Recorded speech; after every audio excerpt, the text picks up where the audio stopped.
I am Caroline Ra, and you are listening to Spirit of the Dawn, Podcast 12. Today, we'll be exploring intuitive astrology with my guest, Tanaaz Chubb of Forever Conscious.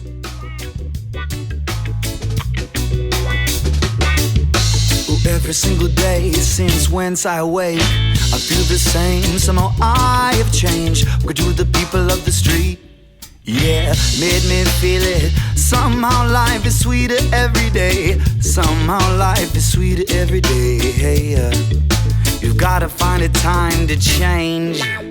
Gotta find the time to find this time to embrace the colors, fine lines and shades. It makes this place great. I'll embrace the change. Whoa, whoa, I'll embrace the change. Whoa, whoa. From beautiful Ashland, Oregon, I am Pleiadian Emissary of Light, Caroline Ra. Thank you all for joining me today. Welcome to Spirit of the Dawn. We are in for a fun show today as we'll be exploring the world of intuitive astrology, crystals, working with our spirit guides, and so much more. My guest, Tanaaz Chubb, emigrated from Australia to Los Angeles to pursue her career as an actress. Along the way, she discovered her true calling as an intuitive astrologer and inspirational writer. Tanaaz was then herself inspired to create the very popular site, foreverconscious.com. Many turn to her articles each day for clarity of purpose and to gain insights into navigating their journey. She helps others to listen inside to their own guidance and to understand the ever-changing energies affecting us on our paths.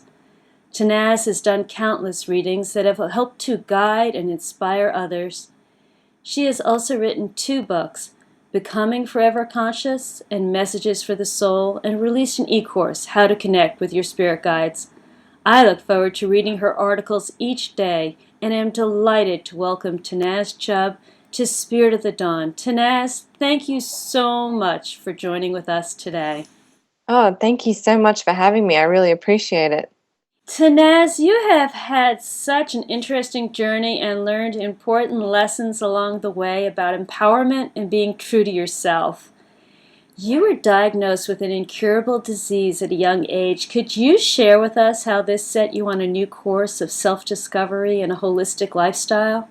Sure. So I was diagnosed with polycystic ovarian syndrome, which really now is something that affects a large percentage of women. But when I was first diagnosed, which was about 10 years ago, maybe even more, there was not much information on it. It wasn't very common. And, even though it's not life-threatening, the doctors were very bleak and scary when they gave me the diagnosis. It kind of felt like the end of the world in my reality at like 16 years old. So I took their advice and started, taking medicine, drugs to help ease the symptoms because there was no cure, right? And I just started realizing that I had a lot of negative reactions to the drugs they were giving me, and I wasn't really happy with their responses when I would try to explain or find out more information as to why I was having these side effects. They sort of just kind of brushed me off. I felt ignored. And then that frustration kind of led me to seek alternative therapies. And actually, it was interesting. It kind of all happened very synchronistically. My mom's friend was studying how to do flower essences, and she was like, "Oh, let me, would you like to have a go at using some flower essences?" And I was like, "Okay, sure." I was sort of skeptical, to be honest. Actually, I sort of thought, "What are these flower essences?" It didn't really make sense to me, but I tried them, and I was really just blown away with how effective they were.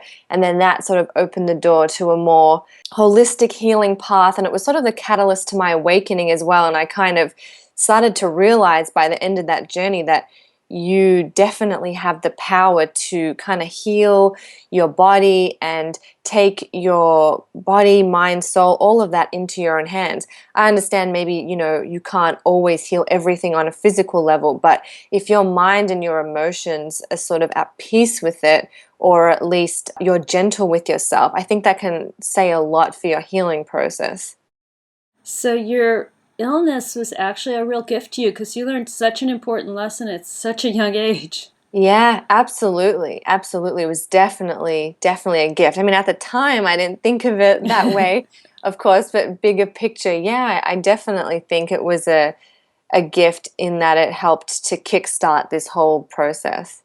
You mentioned flower essences. I'm a huge fan of flower essences and have used them with my family, with myself, and with my clients and had amazing results. Mhm. Some people listening may not actually know what flower essences are. Could we talk about them a little bit? Absolutely. So the concept is that the flower is held in a bowl of water, and maybe you can add things if I'm missing out on anything here, but the water is held in a bowl of water and the sun's rays, hit the flower, and it's believed to capture the essence in that water. Now, of course, the water is very pure and the flower is very pure, and then that mother tincture or that essence becomes this sort of medicinal remedy, and they work on a energetic level. So obviously they work on a subtler frequency than, let's say, a generic drug or whatever.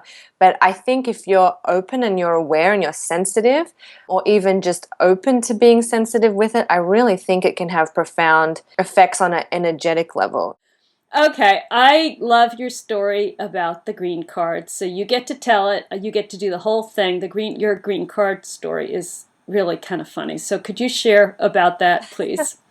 Sure. So I know a lot of people listening maybe are probably not aware that the US offers a green card lottery. So it's like winning, Powerball. You can enter your name into a lottery and be selected to win a green card, which entitles you to permanent residency in the US. So I had heard about it and I wanted to pursue acting. That was sort of a thing that I was, pursuing at that point in my life. And I heard about this lottery, so I thought, oh, okay, I'm just going to enter. And to be honest, when I was filling the form out online, I really had no idea what I was doing. Actually, I remember you had to take a photo of yourself. And I was like in my pajamas, and I'm like, oh, let me just take a quick photo. So I took it on my phone. I was in my pajamas. I really, really didn't think that anything was going to come from it. And then, of course, a few months later, and I'd totally forgotten about it. A few months later, I received a letter in the mail saying that I had won and had been selected for further processing. And then you kind of have to go through the whole process. But yeah, it was definitely a random thing that I never really thought would happen. However, I have always been talking about as a kid rather, I'd always been talking about moving to the US. Somehow, I mean, I know I was, into acting, and LA is kind of the place to be for that, but I'd always sort of felt a pull and a connection to the US for some reason. That's a fun story. I enjoyed that. You had a career as an actress, and did you enjoy it? I know that you haven't stayed with that, but did you enjoy the part that you were doing? What was your experience like? I really, really enjoyed it. I mean, I loved it. At the time, it was my number one passion, and I couldn't imagine myself doing anything else. I started around 17, 18, really getting into it professionally. I had a background in musical theater and then moved to like film and TV. And I really like, I mean, I did sort of small stuff, nothing big, few commercials. I was in a TV series that aired in Australia on a little community station. So it was nothing, huge, but it was really stuff that I loved. I really enjoyed it at the time. And I like looking back now, if you would have told me back then, oh, you're not going to be doing acting anymore, I'd be like, oh, yeah, right. That's never going to Who happen. knows? It might happen again. We don't really know. Yeah, that's true. That's true. Nothing surprises me anymore. Well, I'll So, keep checking IMDb to see what you're up to. Wow, I discovered your site and I am so hooked. I actually go there every day to see what insights you are sharing. I find your writing beautiful and I encourage everyone to visit foreverconscious.com. Wow, you have a lot to offer. When did you first start connecting with your spirit guides? I was really young, I think. I think my first memory of it would have been, gosh, maybe I was like 8 or 9.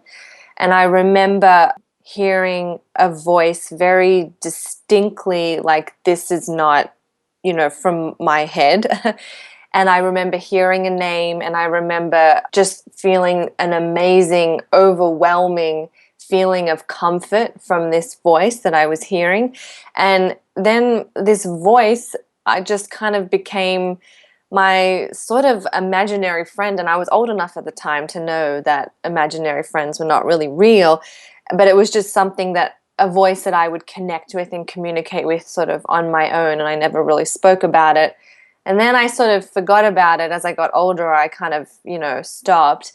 And then maybe I really reconnected with my spirit guides again when I had my awakening, and then even more so when I moved to LA. That's interesting. And you began doing readings for people. When did you start helping other people with their paths? hmm it's kind of funny looking back. When I was in high school, I learned how to read palms. And just really, like, it was something that I just read a book and was like, hey, can I read your palm? And it was really funny because I would literally have every single student in my class and anywhere I went being like, oh, you read palms? Can you read my palm? And at the time, I just was like, oh, this is just kind of a joke. But, looking back now, I was like, yeah, I had a lot of people. I probably read like 100 palms that year. I don't know. It was a lot of random people would come up to me in school. I went to a big school, and so people would be like, oh, read my palm. Can you read my palm? So I think it's something that sort of always lived inside of me. But professionally, I only started doing it 3 years ago, or 2.5 actually. Wonderful. You do the intuitive astrology readings now professionally. Can you share with hmm us your style? Because I know everyone has their own style, and you have your own unique style of how you do that. Sure. Yeah. So I my understanding of like the maybe traditional, more scientific, if we can use that word, understanding of astrology is kind of limited. Like I know a lot about the theory, but maybe not so much in great detail, if that makes sense. But when I look at a chart, when I look at somebody's chart, it's sort of like something is unlocked inside of me. That's sort of the best way I can describe it. Kind of like the chart becomes my crystal ball, for lack of a better word. So it's sort of like I see the person's chart and then I start receiving downloads or information. So when I do my intuitive astrology readings, I'll look at your astrology chart and then I'll just start writing. And it's kind of like I'm receiving a download, I'm writing very fast, everything that's kind of coming out when I see that person's chart. And then I'll also combine a little bit of what I know about astrology, my knowledge of astrology, but I don't really go into aspects and, your Venus is doing this and your Mars is doing that. I don't really talk about that. I more look at it in a bigger picture and on an intuitive level, which is why I call it intuitive astrology and not just plain Right, that astrology. makes sense. That sounds fascinating. We just had a new moon eclipse yesterday, and that Yes. was March 8th, 2016.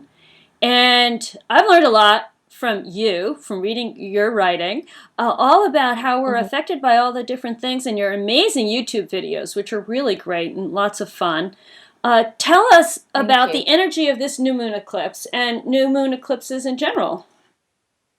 So, new moon eclipses in general are sort of just like an amplified new moon. So a solar eclipse will always fall on a new moon, and they basically amplify the normal effects of a new moon. So, a new moon is a time of new beginnings. We have a new moon every month, and it really signifies a time of like new beginnings and fresh starts. And in order to sort of have that fresh start, things kind of need to be released, right? So in order to kind of step into the new, you have to kind of shed the old, and then you're kind of ready to launch into that new thing. So there's a shedding process, and then there's also a renewal process, and that's sort of symbolized by the new moon. When a solar eclipse or when an eclipse happens, it amplifies that energy. So we really, really, really feel it stronger than normal. This eclipse that we had yesterday on March 8th fell in the sign of Pisces. And actually, we had a beautiful lineup of planets in Pisces. I think there was at least 5 of them, all in Pisces. And Pisces energy is all about consciousness, spirituality, dealing with the higher realms, dealing with those deeper, more intuitive, esoteric thoughts and feelings that we all have kind of buried inside of us.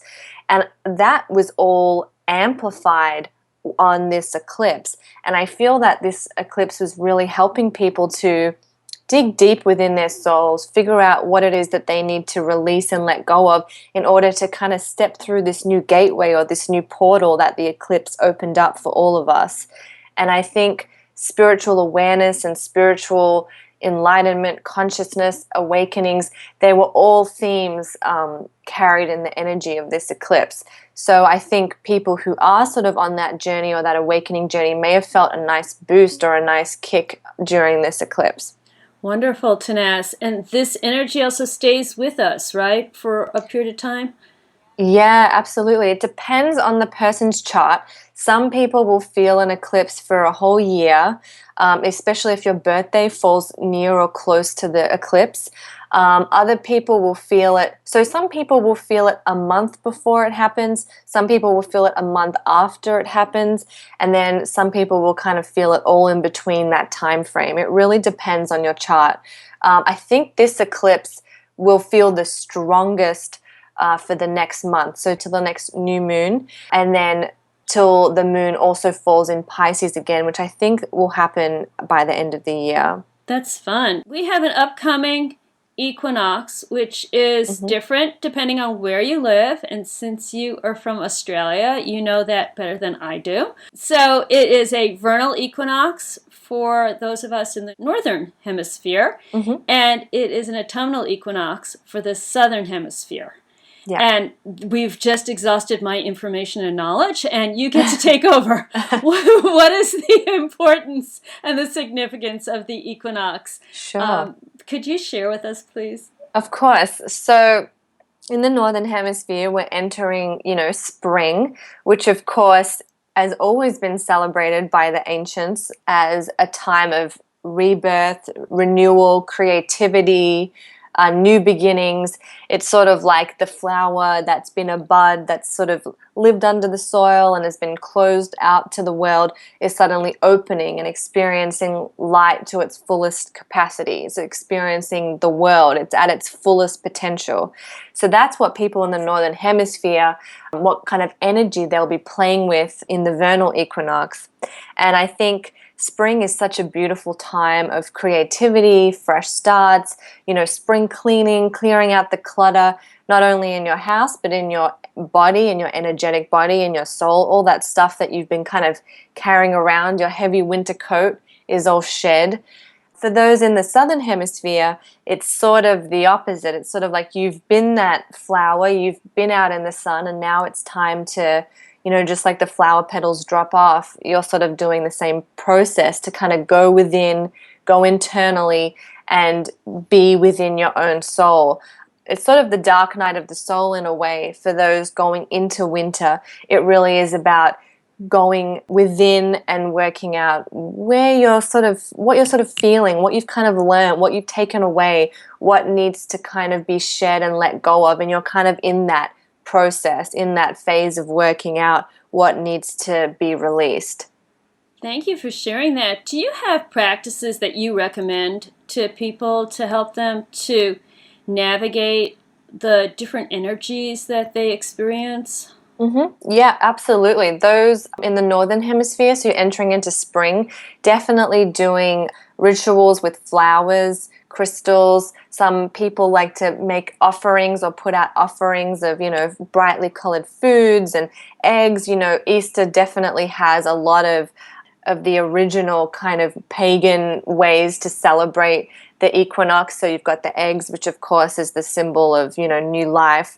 So some people like to do that. Some people like to make flower mandalas, which are like, beautiful artwork of flowers that's sort of arranged in a circle with some crystals in there, or, bringing sort of any kind of light energy into your house, into your body are all great practices, whatever that means for you. And then in the southern hemisphere, it really is more of an internal process. You may want to do something that I like to recommend people to do any time of year, but can be really potent when you're going into winter and getting ready to sort of change vibrations, is a cleansing kind of bath. And you can also do this in the shower if you don't have a bath, but it's filling the bath with some essential oils and just really cleansing and getting in touch with your soul. And you can put some salts and some flower petals or dried herbs in there or whatever you feel, and just really allowing yourself to kind of soak and release. And for those kind of going into the winter, it's sort of like you've been out in the sun, you've been exposed, you've been trying and experimenting, and your masculine side has definitely, that masculine energy, that driving force has kind of been what you've been leading with, and now you're going within into that feminine. So really getting in touch with that inner world and connecting with that inner self is really important. So sometimes the bath can help kind of stimulate that. I love that idea, the cleansing bath. Thank you for all that great advice. I really Oh, of appreciate course. that. One of my favorite subjects is when Mercury goes retrograde, but I understand from information you've been sharing, Mars is going retrograde in April. Is that true? Yep, that's right. Mars is going retrograde. What does that mean? So all planets go retrograde. Mercury kind of gets the most press when he goes retrograde, but all planets will go retrograde. So when Mars goes retrograde, Mars is the planet of action and energy. He's the planet that gives us all the juice that we need to go out there and, make our dreams into realities and pursue our goals and passions. When he goes retrograde, it's like he goes to sleep, and his energy is not able to be fully expressed. So basically, that's the universe's way of saying, everybody slow down. Everyone needs to slow down and just sit with what they have, just be where they are, and slow everything right down. And you may find that as Mars goes retrograde, that we do feel delays, we kind of feel unmotivated to do things, we even feel a little sluggish. And this is all the universe's way of saying, slow down. You just need to focus on what's going on already. It's kind of like a recalibration phase. That's kind of what I'm intuitively feeling that this is all about. It's kind of like we've had so many changes. Last year we had all those blood moon eclipses. We've had such a different change in frequency on the planet. And I think now it's about just taking what's already been going on in your life and just being at peace with it and accepting it, and kind of moving into this phase of, I'm just going to try and recalibrate with all the changes that have happened. I've got to my body has to catch up.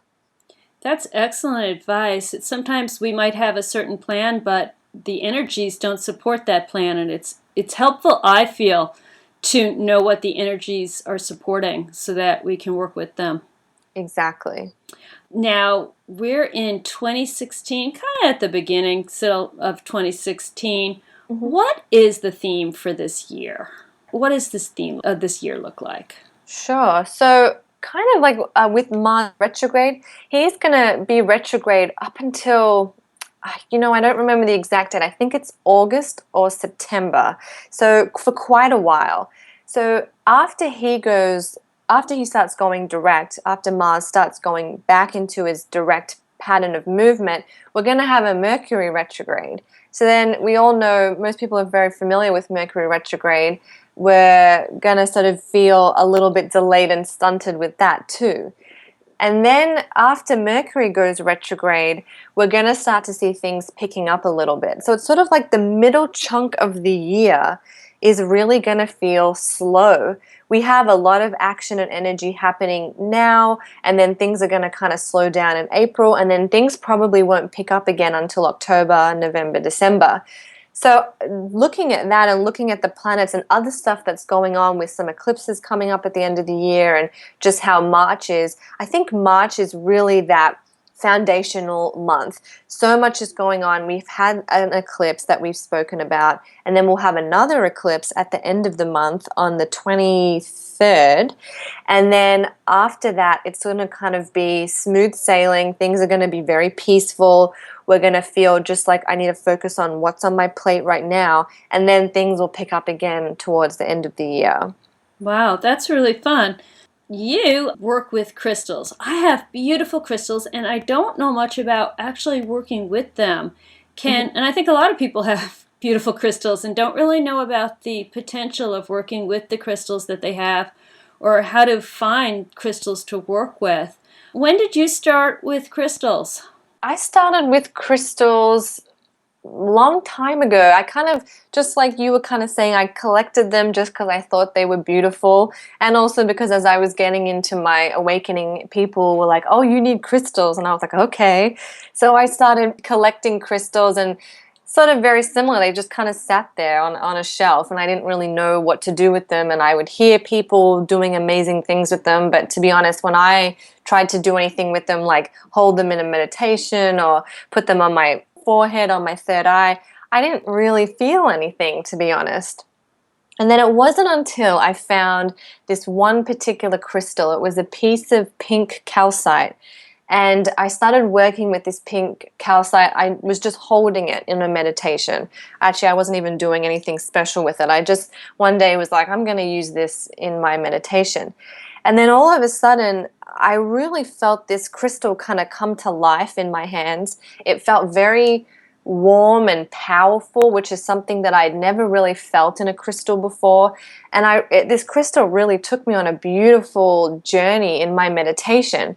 And then I just started using it all the time, and I felt really, really connected to it. And that experience kind of led me to realize that if you don't have a connection with your crystals, it's sort of like just working with a rock. There's no meaning there.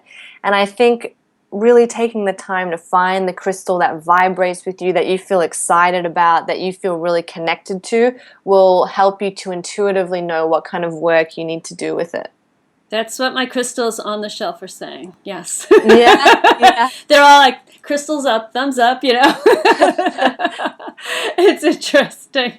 Yeah. Well, I hope that inspires people to work with their crystals and get to know their crystals and honor them for their wisdom. Yes. Oh, wow. You have written books that people can find on Amazon.com. Becoming Forever Conscious, Messages for the Soul. Tell us about the books you've written. Sure. So Becoming Forever Conscious really was a book that I don't know why I feel embarrassed to say this, but I literally wrote it in a few hours. That's how it just kind of came spewing out of me. I don't want it to sound like I just, scrapped it together, but it really was something that I just felt so compelled to write. And I remember sitting there and just words were flying out. I couldn't even type fast enough. It really felt like it came from a very deep place within me. And really it kind of summarizes everything that I think my website is all about. It talks about how to really step into that first place of awakening, how to really think differently. I think we grow up in a society where we're sort of programmed in a way to think certain ways, to be competitive with others, to follow our egos, that we need to kind of make a lot of money in order to be successful. And this book kind of talks about all the more meaningful aspects of life and the more meaningful wisdom that sort of comes through when you're having an awakening and kind of what to do with it. And then Messages for the Soul. What is that about, and how did you come to that information? Sure. So Messages for the Soul is a collection of sort of like mantras and affirmations. So there's about 60 mantras and affirmations, and that book's really cool. You can kind of flip to a random page and then receive a message, or you can read it in order, and sort of each message is sort of guided and channeled for a specific purpose. So if you open it to that page and you get that, message on the page, it's for you in a way. So that book's really cool, and I use it myself. I love to use it. I love books like that. It's also a wonderful gift, don't you think? Yeah, definitely. Yeah. And it's kind of cool. It's sort of, I have a lot of people that sign up for readings. And this is just something that you can kind of do on your own. If you sort of feel like I want to guide myself or I want to connect with my soul and I want to get into that for me, this book is a really great tool for that. It's kind of very empowering because it's sort of in your own hands too. At one point in your life, you unlocked the writer inside of you, and we all have a writer inside of us. Can you talk to us about the process of journaling to unlock that writer? Sure. I've been journaling for, oh my gosh, really, really long time. I think my first diary or journal was started in 97, I want to say. So I've been writing for a really long time. One of the practices that I love when it comes to journaling is a process called morning pages. And basically, it's you write first thing in the morning, you get up and you make an effort to write 3 pages back and front, double-sided. And what happens when you're writing is you're just dumping out everything that's in your brain, everything that's in your head. It's perfect if you're an overthinker or you're someone that likes to kind of analyze or go over things again and again and again, which I do sometimes. And I think it just helps to kind of cleanse and release all that junk that we carry around. And it helps you to really start your day on the right foot, I feel. And that was a practice that really allowed me to kind of take my journaling to the next level, if you will. And it really helped me to see the benefits of what keeping a journal can really provide. So I think if you're an overthinker, if you're somebody that has a lot of repetitive thoughts or a very busy mind, I definitely think journaling or doing this morning page practice is a wonderful way to kind of tame that. Yeah, some of us, me included, are stuck in our brains sometimes, and it's nice to find a way to stop those patterns of just always thinking. Yeah, exactly. Sometimes people experience frustration. They bring frustration to the experience of trying to connect with their spirit guides. You have a wonderful course that's available. What is some of the if you could give us a few clues to get past that frustration, what that we bring to things? Sure. I would say when it comes to connecting with your spirit guides, that frustration, it's really going to only sort of block you further, which I know when I say that, people are probably going to get more frustrated. But I think it really is just about trusting and releasing. And it's also connecting for the right reasons. You're not connecting to, get all this, juicy gossip about your future. That's not really the point. The point of connection is really to not only develop your connection with the divine, but it's also to just feel a sense of comfort and peace in your life. And I think if you take it from that angle, the frustration will disappear. When you take your sort of, I don't know, to use the word ego out of it, and you understand on a deeper level why connection is important, it doesn't become as important to hear the response that you're looking for. That's very helpful information. You have amazing videos that you've done on YouTube, and I really enjoy watching them, and they support the information that you have at the website. Could you explain about the videos and your inspiration for them? Sure. So the videos are like a weekly energy forecast. So it's sort of like astrologically and then also intuitively the energy that's going to kind of happen during the week. And then I kind of summarize it in a video that's sent out to everyone on Monday. So that's sort of the premise of the weekly energy forecast. The inspiration for it was really, I felt as writing content on the website, it's all great, but sometimes it's really good to be able to hear things as well, especially for people who are auditory learners, and also to kind of put a face to like, who is this person writing all this content? So that was sort of the inspiration for it. And I also really felt that people love and resonate with hearing that type of information. People really feel guided and sort of supported and comforted by having an outlook for the week. That's sort of what I've really discovered, and I get a lot of positive feedback like, oh, thank you so much, this really helped me.